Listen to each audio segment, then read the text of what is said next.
মোল্লা নাজিম হুজুরকে বলতে চাই, শুধু ইয়া আইয়ুহান নবী বললে যদি সম্মান হয় আর ইয়া নবী বললে যদি বেয়াদবি হয়, তাহলে কোরআন শরীফে সূরা কাফিরুনে আল্লাহ ইয়া আইয়ুহাল কাফিরুন বলে কাফেরদেরকে সম্মান করে শিখিয়েছেন।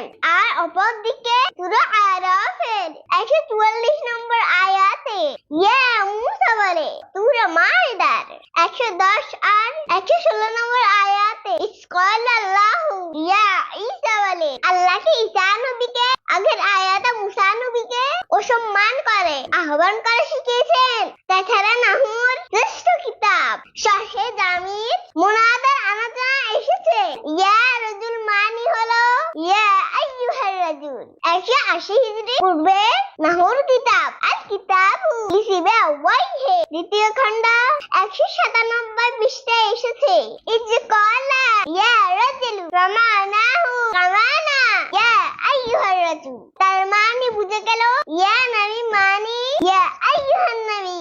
অপরদিকে সাহাবীরাও ইয়া রাসূল বলে আমাদের নবীকে সালাম দিয়েছেন।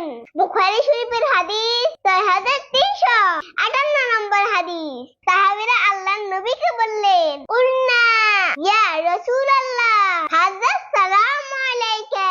এই হাদিসে আমরা পেলাম সাহাবীরা নবীকে ইয়া রাসূল বলে সালাম দিয়েছেন। এখন আমি মোল্লা নাজিম হুজুরের কাছে আদবের সাথে জানতে চাই, সাহাবীরাও কি ইয়া রাসূল বলে নবীর সাথে বেয়াদবি করেছেন? হুজুর আপনি নাহুর প্রাইমারি কিতাবগুলো চর্চা করলে এই কায়দাটা জানতে পারতেন।